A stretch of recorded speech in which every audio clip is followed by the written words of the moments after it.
Bem, os irmãos podem se assentar enquanto as crianças vão estar saindo nesse momento para o culto infantil. A ideia é que elas possam estar ouvindo a mensagem bíblica em uma linguagem mais adaptada a elas. E, irmãos, a gente está caminhando para o final de mais uma série bíblica. Olha aí, ó, só o nosso irmão Estevinho, irmãos, aqui, por isso que eu gosto aqui do irmão Estevinho, que ele está prestando atenção. Vamos tentar de novo. Estamos caminhando para o final de mais uma série bíblica. Olha aí, irmãos, isso me comove.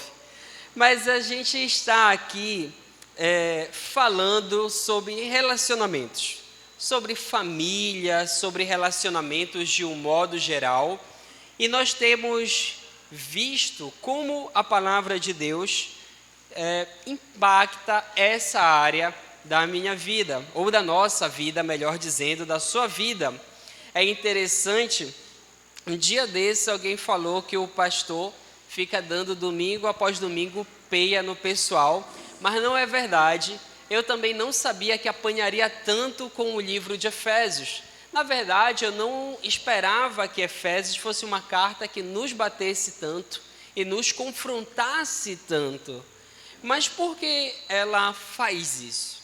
Porque ela mexe com duas coisas muito importantes. A nossa cosmovisão, ou seja, a maneira como a gente vê o mundo, e a nossa prática. Efésios, ele fala dos dois. E mais do que isso, ele fala que os dois precisam estar alinhados. E é essa a nossa dificuldade. Por exemplo, Efésios nos fala que ter uma família é a maior bênção que alguém pode ter. Tanto que a salvação, a sua maior bênção, é fazer parte da família de Deus. Mas quantos de nós não queremos chutar o balde da nossa família? Às vezes nem só na nossa casa, mas a gente não quer contato de jeito nenhum com aquele parente, ou não quer falar mais com aquele irmão, ou primo, ou sobrinho, ou fala, pastor, eu moro o mais longe possível da minha família. Não é isso que às vezes a gente faz? Efésios nos fala que a maior bênção que a gente pode ter é ter uma família e participar da família de Deus. Observe que ele confronta a nossa visão de que família é algo ruim para a família ser algo extremamente benéfico. Efésios, aqui Paulo nos fala que a gente também precisa, e é isso que a gente vai abordar nessa noite, honrar os nossos pais e que os pais precisam ensinar os filhos, ou seja, a missão dos pais. Observe que a gente vai fazer isso independentemente do que diz, independentemente do que diz o mundo. E aqui, irmãos, por exemplo, eu trouxe uma frase de uma pensadora bem moderna, bem atual, bem renomada, conhecida e respeitada, chamada Lady Gaga. E aí eu não sei quantos acompanham o trabalho ou não acompanham, né? Eu já conhecia a frase, eu fui pesquisar quem tinha dito, e aí ela diz o seguinte: algumas mulheres escolhem seguir homens, e algumas mulheres escolhem seguir seus sonhos. Se você está se perguntando qual caminho seguir, lembre-se que sua carreira nunca vai acordar e dizer que não te ama mais. E aí uma vez eu ouvi isso na academia, no meu trabalho. Eu já contei essa história aqui. Eu ouvi uma jovem falar, eu não sei como a gente chegou no assunto de casamento, mas ela falou que ela estava priorizando a carreira porque a carreira não ia abandoná-la. E eu fiquei pensando no que ela falou, mas eu falei, olha, eu sou professor de educação física. Quantos professores de educação física tu conhece com 50 anos que trabalham em academia? Então, a verdade é que a gente não conhece nenhum, no máximo o dono da academia ou alguém muito famoso. A verdade é que, para mim, a carreira abandona muito cedo. Não é? Se você considerar um atleta, um jogador de futebol, 35 anos acabou a carreira dele. O que ele tinha que ganhar de dinheiro, ele ganhou ou não ganhou, com raras exceções. A verdade é que nesse mundo, muitas pessoas nem conseguem entrar na carreira. Não é? Quantas pessoas você não conhece que se formaram em alguma área, mas nunca chegaram a exercer. E para esses a carreira nem chegou a dizer que amava algum dia. Irmãos, a realidade desse mundo é que nós não temos garantias. Esse mundo gostaria muito de garantias. Queria que você começar a faculdade sabendo que essa profissão vai dar certo. Você começar uma família tendo certeza que vai dar certo. Você escolher um caminho com a certeza de que aquele é o melhor. Mas nesse mundo nós não temos garantias. Nós sabemos que quem semeia bem, colhe. Se não desanimar, como diz Gálatas 6:9. Mas a gente não tem certezas ou garantias nesse mundo. O próprio autor de Abacuque fala isso, né? Ainda que a videira não dê o seu fruto, ele vai falar ainda que os pais o abandonem, ainda que amigos o deixem, ele sabe que Deus não abandonará. É a única certeza que nós temos aqui. Mas uma coisa é certa, se o mundo não está, como é que eu posso falar, não tem afeto pela família, a Bíblia nos fala que nós devemos ter. E aí eu lembrei do texto de 1 Coríntios 1:20, que nos fala que a sabedoria desse mundo se tornou loucura diante de Deus. Aquilo que esse mundo apoia parece que tem se tornado loucura perante as Escrituras. E aí eu quero falar algo, irmãos. Não há como sermos bons maridos, ou as mulheres serem boas esposas, ou nós sermos bons filhos, ou mesmo bons pais, ou na ponta de tudo isso nós sermos bons cristãos, se nós não enxergarmos os relacionamentos da forma que Deus enxerga. Não há como você ser bom em algo que você despreza ou que você não valoriza. Não há como você ser bom em uma vida que você não ama. E isso aqui é um desafio. Por isso que Paulo fala muito sobre cosmovisão. E aí eu queria muito ter preparado um slidezinho, porque tem para mim foi uma surpresa ver onde Paulo chega. E ia ficar muito bonito passando no slide, mas essa foi uma semana de muita febre, muito cansaço, e eu não consegui preparar tudo isso. Mas Paulo, ele vai começar a carta de Efésios falando da nossa filiação. Ele fala que um dia nós éramos estrangeiros, forasteiros, mas agora nós somos membros da família de Deus. E ele vai falar que há uma unidade nessa filiação. Gentios e judeus agora são um só povo, a igreja do Senhor. Agora, irmãos, nós somos todos irmãos. O mais alto, o mais baixo, o mais magro, o mais fortinho, o mais jovem, o mais experiente. Nós somos todos irmãos, somos um na igreja do Senhor. Até aquela pessoa que você detesta, que você olha assim, bem que ela podia faltar ao culto hoje. Não, eu sei que não tem isso aqui na igreja. Mas até aquela pessoa que a gente duvida, pastor, eu oro pela vida dela. Senhor, leva logo para que ela não se perca. Até essa pessoa é seu irmão em Cristo, especial, amado por Deus. E aqui Paulo, ele fala que um dia nós estivemos mortos, mas hoje nós estamos salvos pela graça, mediante a fé, mas nós não somos salvos à toa. Nós somos salvos para realizar boas obras. Vamos repetir isso? Nós somos salvos.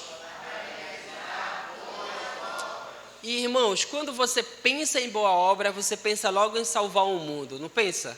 Em distribuir sopa para os necessitados, em pegar as pessoas que precisam de ajuda e coisa do tipo.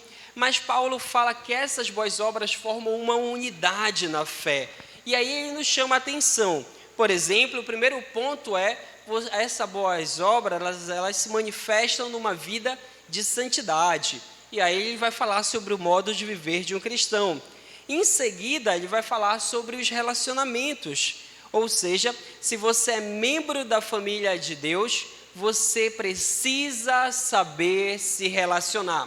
Observe que na teologia bíblica, não há espaço para um membro afastado da igreja. Na teologia bíblica, não há espaço para o membro fora do corpo de Cristo, ou fora da comunhão dos santos. E aí, quais são as boas obras? Eu elenquei 4 grandes boas obras que Paulo vai falar, ou 4 práticas. Pastor, quais são as boas obras que Deus me salvou para fazer? No livro de Efésios, elas são 4 grandes grupos. Primeiro, viver pelo poder do Espírito Santo, santidade. Não é? Primeira grande boa obra, santidade, controlar a língua, controlar o falar, controlar o modo de agir. Olha que boa obra esplendorosa. Eu lembro de Tiago, né, que fala, aquele que controla a língua é perfeito. E antes eu li esse texto, eu não entendia o porquê. Mas hoje eu percebo que assim a nossa língua grande sai muito rápido. Até você pegar as palavras. A segunda segundo eixo, boa obra que Paulo coloca, ser um bom marido ou uma boa esposa. Observe que isso aqui vem antes de salvar o mundo. Ser um bom marido ou uma boa esposa vem muito antes de salvar o mundo, muito antes de conquistar as nações. A gente precisa entender que a nossa vida cristã ela é uma vida prática e familiar. E aí, irmãos, não adianta falar de Jesus na internet, não adianta dar panfleto, não adianta. Todo o trabalho que você faz é tolo e inútil antes de ser um bom marido e uma boa esposa. Pelo menos é isso que Paulo vai nos falar. Em terceiro lugar, ser um bom pai e ser um bom filho. E olha que Paulo nem coloca o requisito de que o seu pai ou sua mãe seja crente. Ele só fala que você precisa ser um bom filho. E aí a mesma coisa que a necessidade de ser um bom pai. E ele vai colocar isso. E irmãos, por último, que a gente vai falar na próxima semana, colocar ser um bom servo ou um bom senhor. Aplicando para os nossos dias, seria ser um bom funcionário ou um bom patrão. Irmãos, olha, eu não vou deixar essas histórias para contar no final de semana que vem. Mas, olha, hoje, sabendo que é gravado, mas também sabendo que que a pessoa não vai escutar, hoje o funcionário que mais me dá trabalho na minha empresa é Batista, né? Eu fiquei assim, quando eu soube que a pessoa ia ser contratada, meu Deus, né? E aí eu fico pensando aqui, quando a gente olha para a vida cristã, a gente precisa entender que a vida cristã é uma vida prática, irmãos. Sabe, a gente canta hinos maravilhosos, a gente fala sobre unidade, a gente fala sobre amor, a gente fala sobre uma série de coisas, mas a vida cristã é uma vida sobre unidade, sobre família. E aí eu quero deixar claro, se você não é cristão no lar, você não é cristão em lugar nenhum. Não é? Se você não é cristão em casa, você não é cristão em lugar nenhum. E eu ouso dizer que talvez você seja apenas uma pessoa iludida caminhando para o inferno. Né? A gente precisa deixar isso aqui muito claro. O local onde nós precisamos demonstrar o Evangelho em primeiro lugar, em maior lugar, é o nosso lar. E aí tem uma frase muito famosa que diz que se você quer salvar o mundo, vá para casa e ame a sua família. Não é? E é nesse espírito, nesse nível, que a gente vai começar a olhar o texto de hoje. Eu peço que os irmãos olhem o texto que se encontra em Efésios capítulo 6. Queria só pedir para o Marcos providenciar um pouco de água, por favor. Tá? E aí a gente vai ler juntos.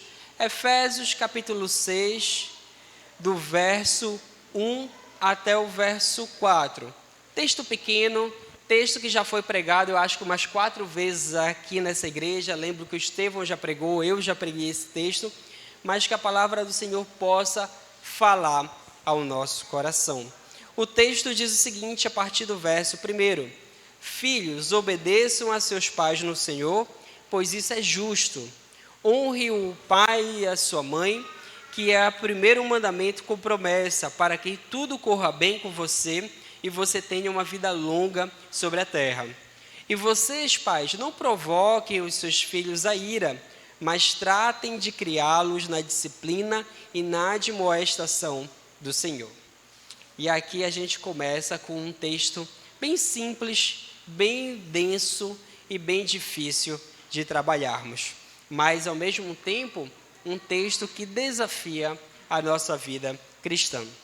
Irmãos, eu penso que o apóstolo Paulo, ele estava falando para pessoas que não tinham os parentes crentes, né? Eu penso assim, uma ideia aqui, isso aqui, comentário, se um dia eu fizer um comentário bíblico, eu vou colocar isso lá, né? Fonte minha cabeça, como dizem algumas pessoas. Mas por que eu penso nisso? Porque o apóstolo Paulo, ele coloca situações extremamente difíceis, no qual a coisa mais importante não é você liderar, a coisa mais importante é você se sujeitar. Então, quando ele fala, por exemplo, para casais, ele fala primeiro para a mulher: esposas, sejam submissas aos maridos. Ele não pergunta se é um bom marido, ele não pergunta como é o tratamento em casa, ele não pergunta uma série de coisas, mas ele fala isso: esposas, sejam submissas ao marido. É claro que ele abre como eu posso falar, um limite e coloca no Senhor. Só um minuto. Ele coloca esse limite no Senhor, mas ele fala para as esposas se sujeitarem aos maridos e fala que isso é justo, não é? Ele argumenta isso. E, irmãos, refletindo sobre esse texto, se uma esposa não consegue ser submissa a um marido que vê, ela não vai ser submissa a um Deus que não vê. Aí talvez você possa argumentar: mulher, não, pastor, eu sou submissa a Deus, eu obedeço. Não, mentira, porque Deus manda você ser submissa ao marido, não é? Então, se você não é submissa ao marido, você já começa desobedecendo a Deus. Você pode argumentar, mas o texto mesmo está falando o contrário. E aí, mas o texto vai avançar para a liderança masculina, e ele sobe o degrau, ele fala: marido, que você considere a sua esposa, ou que você se sacrifique pela sua esposa, como Cristo sacrificou pela igreja. E aí ele coloca, né, como é que Cristo sacrificou? Dando a vida, se entregando. Ele usa a analogia do corpo também. Ninguém faz o mal ao corpo. Na prática, Paulo, ele freia a violência masculina. Ele freia a violência no falar e a violência no agir. Os maridos não deveriam ser violentos contra a esposa, porque ninguém faz mal para o próprio corpo. Observe que no começo do cristianismo, as mulheres, elas foram um dos grupos que mais se converteram, porque o cristianismo era muito atraente para as mulheres, no sentido de protegê-las, porque eles entendem que elas são mais frágeis. Ora, homens, se nós somos os líderes, nós entendemos que a mulher é o lado mais frágil. Não tem como você querer ser líder e não querer que a mulher seja mais frágil. Não tem como você querer ser líder e querer que a mulher se vire para tudo. Porque não é essa a proposta bíblica. É de você assumindo o seu papel de liderança. Mas aí Paulo vai continuar a mesma coisa para a relação aos filhos. Ele fala: filhos, obedeçam aos vossos pais. E aí, irmãos, ele não fala que o seu pai tem que ser o melhor pai do mundo, não fala que ele tem que te dar o afeto que você gostaria que ele te desse, ele não fala nada disso, ele só fala: honre os seus pais, né, no Senhor, porque isso é bom, isso é justo. E aí ele vai lembrar que é o primeiro mandamento com promessa, e é sobre isso que a gente vai se desdobrar. Mas observe, mesmo que o seu pai não seja cristão, mesmo que seu pai e sua mãe não tenha a fé em Cristo, você deve honrá-lo. E aí ele vai falar também aos pais, para que os pais tenham o papel de ensinar os filhos. E a gente vai tentar falar um pouco disso nessa noite, à medida do que a gente conseguir avançar aqui. Mas em primeiro lugar, qual é o primeiro ponto aqui da mensagem? Honrar pai e mãe. Esse é o correto a fazer. E Paulo fala de uma vida próspera. Existiam 3 bênçãos muito conhecidas entre os judeus: uma vida próspera, uma vida, ou seja, com fartura, com abundância. Às vezes a gente vê essa linguagem no Antigo Testamento, né? Os teus celeiros vão se encher, onde você colocar a planta dos teus pés vai ser abençoado. Essa linguagem do Antigo Testamento é uma vida próspera. Literalmente, a você plantar e colher com abundância numa sociedade agrícola. Mas não só isso, uma vida longa, não é? Você vê os filhos dos seus filhos e, por fim, uma vida cheia de filhos. E aqui eu estou falando para os filhos, mas observem que a Bíblia vê os filhos como bênção. Muito abençoada é a pessoa que tem muitos filhos. É isso que a gente vê aqui. É diferente de como a gente vê os filhos hoje em dia, né? Hoje em dia, as pessoas veem os filhos como um fardo, como um peso, como uma dívida, como uma conta a pagar. Mas a Bíblia vê os filhos como bênção. Muito abençoada é a pessoa que teve muitos filhos. Demonstra a bondade de Deus, a perseverança, a vida. Outra coisa bem interessante é que os filhos, eles são uma maneira de transmitir a sua cultura. Não é? Por exemplo, os islâmicos, eles são a religião que mais cresce no mundo através dos filhos.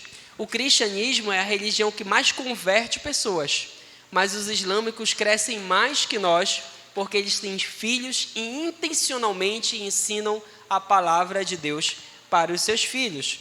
E eu não estou dizendo que todo mundo aqui tem que ter 5 filhos, se bem que deixa para lá, né? Eu ia falar sobre política, mas deixa para lá. Cada um aqui sabe o que Deus te dá de condição, né? E ao mesmo tempo o que Deus exige de você. Mas a Bíblia nos coloca que alguém que tem muitos filhos é alguém abençoado. E aí, o que o texto nos coloca? Que se você obedecer aos seus pais, você vai ter uma vida próspera e você demonstra a sua sujeição a Cristo e a obra dele. Então, quando a Bíblia fala de submissão, o que ela está falando é o seguinte: se eu for obediente aos meus pais, eu estou demonstrando como eu sou obediente a Cristo. Se a esposa for submissa ao marido, ela demonstra como ela é submissa a Cristo. Conseguiu entender esse paralelo? Uma pessoa que não obedece aos pais não tem condições de obedecer a Cristo. Porque se você não obedece ao Pai que vê, não é a Cristo que você não vê que você vai obedecer. E aí tem aquela mesma coisa: mas pastor, eu não obedeço meus pais, mas eu venho para a igreja, sou crente, eu obedeço a Cristo. Não, irmãos, é o iludido, né? Uma pessoa desobediente é iludida, filho de Satanás, que é o pai da desobediência e da rebelião, não é? É isso que a gente olha segundo as Escrituras. E em segundo lugar, eu queria colocar aqui algumas maneiras de desonrar aos pais ou de quebrar esse mandamento. E aí, o texto, eu lembro muito do texto de 2 Timóteo 3,2. Ele fala que no final dos tempos, os homens seriam desobedientes aos pais, ingratos e ímpios. Observe esse pecado grave. Os homens seriam desobedientes, ingratos e ímpios. Sabe? Responder aos pais com grosseria, xingar, zombar quando contrariado. Sabe quando você fala para o seu filho: sai do videogame, e aí ele levanta a voz? Pois é exatamente isso. Provérbios 20:20 tem um texto para filho assim. Ele diz que se alguém amaldiçoa o pai ou a mãe, a sua lâmpada se apagará na mais densa escuridão. Ou seja, ele está falando de morte aqui, né? Mas a gente avança um pouquinho mais aqui para falar de inferno. Outra maneira de desonrar os pais é não ajudar os pais na velhice ou maltratá-los. Há pessoas que deixam tudo isso só para algum filho. Às vezes o pai, de repente, teve 9 filhos e aí só um cuida dos pais, ou só um ajuda, ou só um visita. Isso é uma forma de desonra, sabe?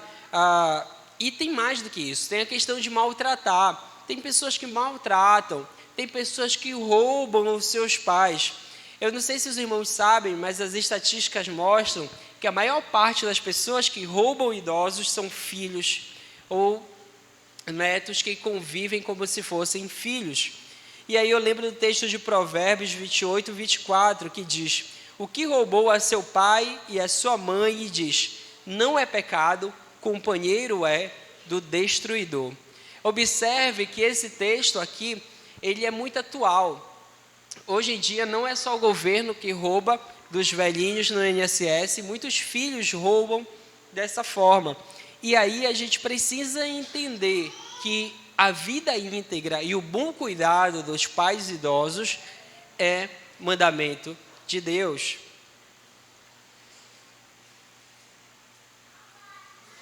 E, irmãos, isso vale para os seus pais, mas aos casados você tem que considerar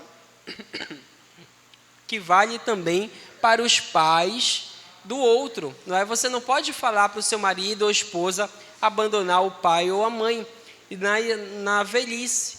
A ideia é que, mas pastor, eu não gosto muito. Paciência, não é? Mas o pai dela, a mãe dela faz isso, aquilo, irmãos, não tem para onde fugir, sabe? Isso é um desafio para a nossa vida cristã, cuidar dos mais idosos. E aqui, esse mandamento, ele tem algumas aplicações. Primeira coisa, o mandamento exige obediência, respeito e gratidão. Deus deu esse pai a você. E isso é algo que a gente tem que refletir. De tantas pessoas, Deus mandou você aqui através desses pais, sabe? De tantas pessoas, Deus mandou você aqui através desses pais. Eu sei que Deus está me limitando nessa noite, mas eu gostaria de pedir para o irmão Marco mais uma taça, que eu mal cheguei na metade aqui. Então, Deus mandou você através desses pais. Por exemplo, o nome eu não sei se eu já contei essa história aqui, mas o meu nome era para ser Felipe. Minha mãe escolheu Felipe para mim. E aí meu pai foi me registrar. Meu pai, ele gostava muito de um nome. Não sei quem sabe aqui, o nome do meu pai é Leandro. Não é? Aí ele chegou com a certidão de nascimento lá, Leandro. Não é? A minha mãe, até hoje, fica muito chateada. Minha mãe ouve a pregação, ela vai ver eu contando essa história. Eu falei, mãe, se eu tiver um menino, eu vou colocar Leandro. Mamãe nunca pediu nada no meu casamento. Nunca falou, filho, faz isso ou não faz aquilo. Mas nesse dia ela, filho, não coloque esse nome não. Né? Eu olhei assim, falei, não mãe, eu vou considerar. Mas por que eu estou falando isso? Porque mesmo com todas as dificuldades ou todos os problemas, Deus me mandou para essa família. Deus me mandou ser filho do Leandro. E aí eu devo honrar a Deus cuidando dele na sua velhice. Mesmo com todos os problemas que a gente tenha tido. Sabe, irmãos, é uma questão de obediência a Deus. E eu já falei uma vez para minha esposa, ele deu sorte que eu sou crente, mais sorte ainda que eu sou pastor, porque eu vou cumprir esse mandamento aqui com base no texto de Tiago, que diz que aquele que nega alguém da sua família é pior do que o incrédulo, é pior do que o ímpio. Irmãos, nós não podemos dizer que somos crentes e não conseguir nos relacionar com a nossa família.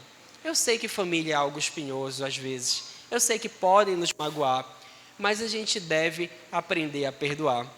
70 vezes 7 é algo extremamente difícil, mas algo extremamente necessário no contexto de família. Obrigado, Marcos.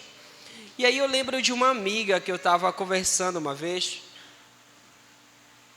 e ela sempre teve muitos traumas ou muitas mágoas do pai dela. E uma vez conversando e ela falando isso, e me veio uma seguinte pergunta no coração. Teu pai, ele foi um pai melhor do que o pai dele? E ela parou para pensar, se emocionou. Eu lembro que nesse dia ela começou a chorar. E ela falou, com certeza meu pai foi um pai muito melhor do que o pai dele. E eu percebi que a partir dali começou a haver uma trilha de perdão. Graças a Deus as coisas estão ali muito melhor. Mas às vezes a gente esquece que nossos pais também tiveram pais horríveis. Às vezes eles não foram criados pelos pais, às vezes eles apanhavam demais, ou não tinham afeto, ou algo do tipo. E não justifica, não é? Mas, ao mesmo tempo, isso explica a dificuldade. Nos cabe perdoar e andar esse caminho de maneira melhor, ou melhor, sermos melhores pais quando chegar a nossa vez. Sabe, eu lembro que Jesus obedecia, e isso aqui eu acho muito interessante. Por exemplo, quando a gente lembra de Jesus com 12 anos lá no templo, a gente lembra que Maria foi buscar. Ele fala assim: olha, por que me procura se estou na casa do meu pai? Mas depois que Maria chegou lá, o menino foi embora com a mãe. Isso vai mudar lá nas bodas de Caná, quando Jesus fala para Maria que agora a autoridade dele era maior que a dela, porque ele era o Filho de Deus. Ele não era simplesmente mais o filho de Maria.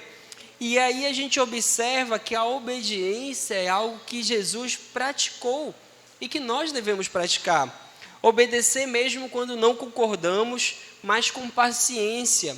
Sabe, a única condição para a desobediência que a Bíblia traz é quando os seus pais o impedem de seguir Jesus, né? Quando eles deliberadamente impedem de seguir Jesus. E aí Jesus fala que aquele que amar mais pai e mãe do que a mim não é digno de mim. É a única condição, a única condição. Mas raramente a gente vê algo assim, raramente a gente vê algo assim. Nosso desafio é sermos bons filhos. E eu julgo dizer que não seremos bons pais antes de sermos bons filhos.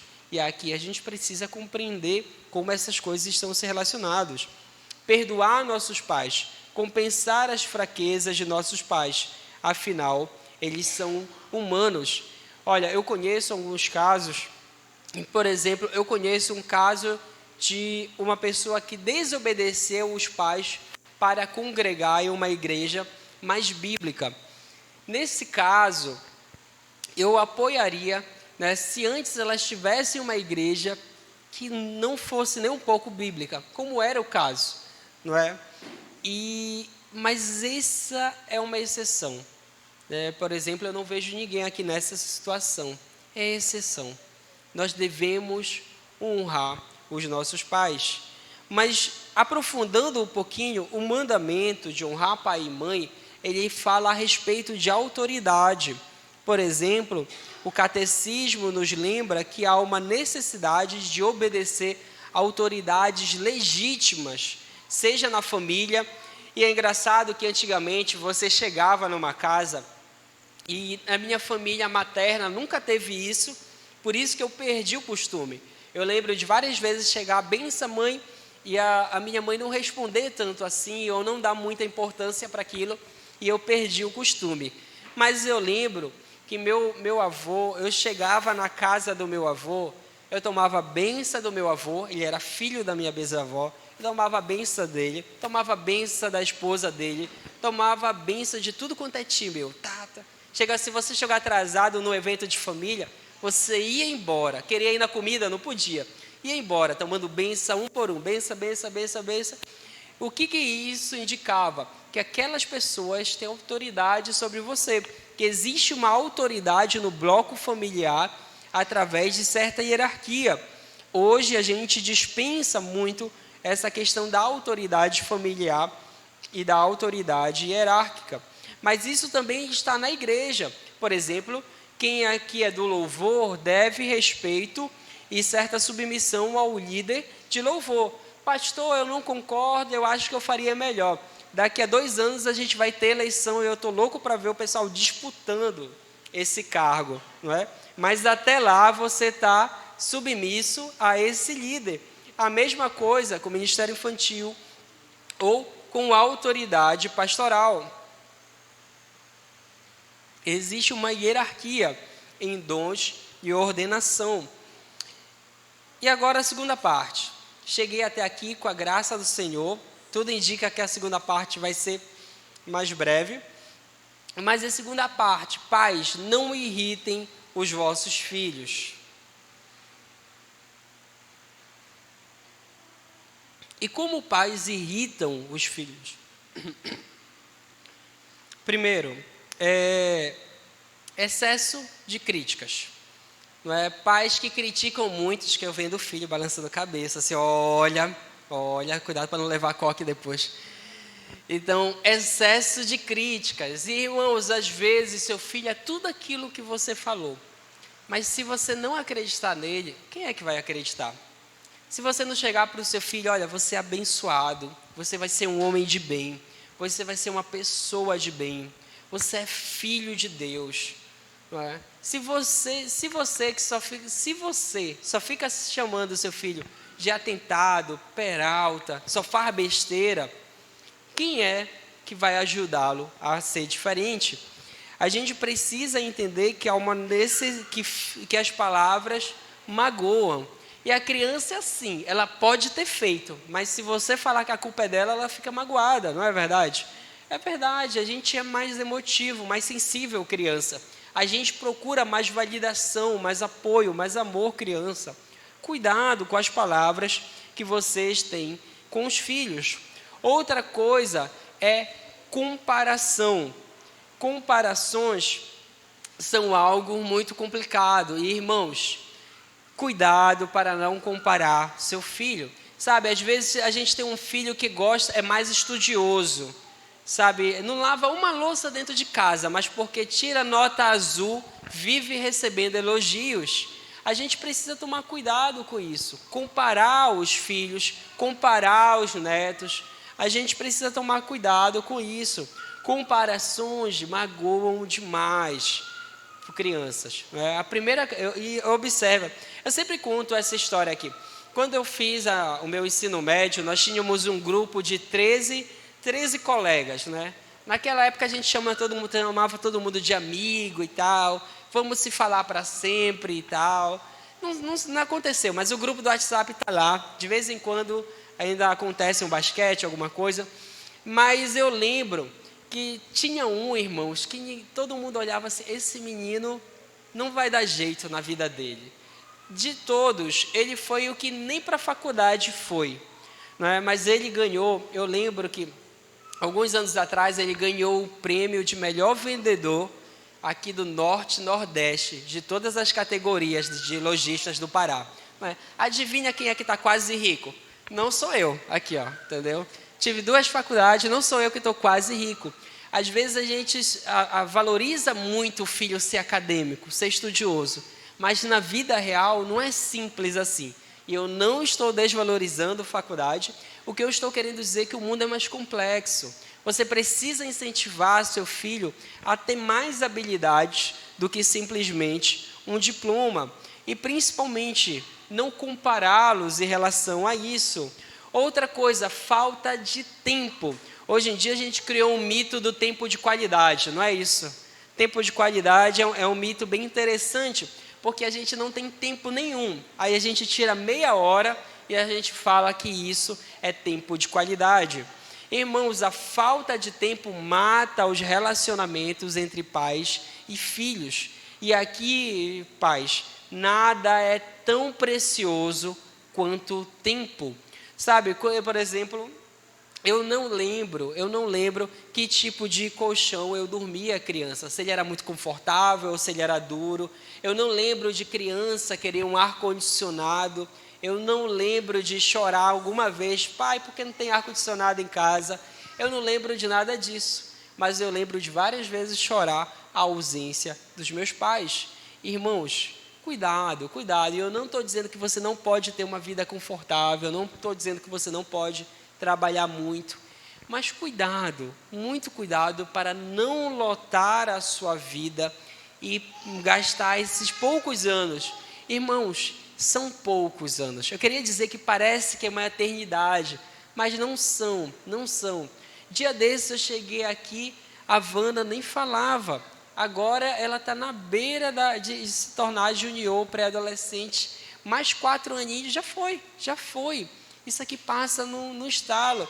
Dia desses eu falei para ontem, eu estava falando com a Marcela anteontem, da idade, né, das crianças aqui na EBD que a gente vai fazer. Aí a Marcela tem que formar junior. Eu falei, amor, a gente não tem. Ela falou, a Duda vai fazer 9 anos, fez 9 anos, tá na beira dos 9. Eu falei, meu Deus, tá acabando, assim ó, acabou. esses anos que parecem eternos, eles acabam. E se você não aproveitar, você perdeu uma grande oportunidade de ter o coração dos seus filhos. Irmãos, isso passa muito rápido, sabe? Passa muito rápido. Daqui a pouco o seu filho vai ter 13, 14, 15 anos, e aí ele vai saber se você foi alguém presente ou não na vida dele. Agora, outra coisa sobre falta de atenção. Essa semana eu estava conversando com uma pessoa e ela me falou que ela estava preocupada que e aí eu vou usar um termo indefinido, né? Mas ela tem na casa dela tem uma criança mais nova que é irmão dela. E essa pessoa estava preocupada porque essa criança ficava no celular. Aí eu falei assim, pois é, mas criança dessa idade, ela não compra celular, né? Então ela não comprou o celular, o que aconteceu? Aí eu falei, não tem como tirar o celular dela? Então quem me conhece sabe que eu sou contra dar celular para o filho, né? Deixa que o primeiro celular ele compra depois que ele trabalhar. Mas aí o que ela me falou? Não, mas a gente chega em casa, fica todo mundo na sala no celular e só ela sem. Falei, não, amigo, mas aí não tem o que você fazer. Se você chega na sua casa e fica no celular, você não está dando atenção para o seu filho. Não existe isso, irmãos. E que triste é você estar ali e você não está presente ao mesmo tempo. E eu não estou dizendo que você nunca pode pegar o celular em casa, só estou dizendo que você sabe a diferença entre dar ou não atenção para o filho, entre brincar, ouvir, se envolver com eles. Outra coisa que eu vejo que dá muito problema na criação de filhos, favoritismo. Você tem um filho favorito. E diz a lenda que todo pai tem um filho favorito. E que todo pai nega que tem um filho favorito, né? Não sei se é verdade, eu só tenho uma, mas eu lembro de Esaú e Jacó. Jacó era o filho favorito da mãe e Esaú era o filho favorito do pai. Isso foi devastador para a família. Tratar filhos com favoritismo é devastador, não só para o filho, mas para a família. Pior do que isso é só a falta de exemplo. Você pedir algo que você não faz. E o texto nos fala muito sobre isso. Por exemplo, a Bíblia fala sobre ensinar a criança no caminho que ela deve andar. Você ensina andando junto com ela. Então, você ensina andando junto com ela. Por exemplo, não adianta, irmãos. Se você vem para a igreja e fica no celular, adivinha quem vai ficar no celular daqui a pouco na igreja. Se você não valoriza o culto, adivinha quem não vai valorizar. Se você não se levanta para cantar na hora do louvor, adivinha quem não vai cantar também. Se você não traz a sua Bíblia para a igreja, adivinha quem não vai valorizar a Bíblia. Se você não lê a Bíblia em casa, seu filho também não vai valorizá-la. E aí, irmãos, é algo importante. A gente ensina com o nosso exemplo. Aquilo que você faz, a criança aprende. Muito mais do que aquilo que você fala. Por exemplo, uma vez eu visitei uma casa no qual as pessoas estavam reclamando que a criança não comia fruta. Mas adivinha o que acontecia na casa? Ninguém comia fruta, não é? Então, é complicado. Aí a Maitê comeu uma frutinha, a gente cortou um pouquinho, deu para a criança, ela comeu, os pais ficaram maravilhados. Meu Deus, eu vou comprar um monte de fruta aqui, encher a geladeira para essa criança. Não adianta, seu filho segue os seus passos. E isso às vezes é assustador, não é? Porque nossos passos, por vezes, são vacilantes. Sabe, irmãos, também percebo que uma rigidez excessiva é muito ruim. Pais que são muito violentos, pais que são muito rígidos. Há pais que nem precisam bater, mas o modo como eles colocam a presença deles aterroriza as crianças. E eu não estou dizendo que você não tem que disciplinar, mas você precisa ter condições, você precisa fazer isso com prudência. Eu conto a história aqui, uma vez estava numa aula de EBD e eu falei para o meu amigo, né, a gente tem que disciplinar a gente precisa disciplinar quando não estiver mais com tanta raiva. Aí meu amigo falou, ele virou a cabeça assim, não, eu não entendo. Se não for para bater com raiva, eu acho melhor nem bater. Irmãos, disciplinar o filho não é para você descarregar a sua raiva, é para você educar o seu filho. A sua sorte é que Deus não descarrega a sua raiva assim com você, senão não sobraria nada para contar a história. A gente precisa entender que crianças precisam ser disciplinadas. Elas não são anjinhos, elas não são pedacinhos do céu, elas são pecadoras e precisam ser disciplinadas em amor. Elas precisam ser educadas, porque o pecado está crescendo no coração delas também. Por fim, eu queria dizer que um castigo desproporcional. E às vezes, pai, a gente faz isso de maneira que a gente não percebe. Às vezes teu filho fez alguma coisa errada aqui, e aí você não castiga, você não fala. Aí teu filho faz uma coisa errada mais aqui, aí você não castiga, não fala nada, mas você está ficando estressado, irado. Aí às vezes seu filho faz alguma coisa errada aqui, aí quando teu filho deixa um copo cair que quebra, você vai lá, dá uma surra, fala que a criança não faz nada direito. Na cabeça da criança, ela está levando uma surra desse tamanho, só porque ela deixou cair um copo. Não foi porque ela mentiu, ou porque ela bateu no irmãozinho, ou qualquer outra coisa. Aí nós precisamos disciplinar na hora, ensinar as crianças sobre o que elas estão sendo corrigidas. Aqui eu olho para esse texto e eu vejo que há uma necessidade de disciplinar em amor. Há uma necessidade de educar. Isso é uma maneira de demonstrar a glória de Deus. E aí, para concluir, eu quero dizer que nós pais devemos ensinar com exemplo, sabe? Ensinar com exemplo. Se você não valoriza a igreja, seu filho não valorizará. Se a igreja é opcional para você, ela nem vai ser considerada para o seu filho.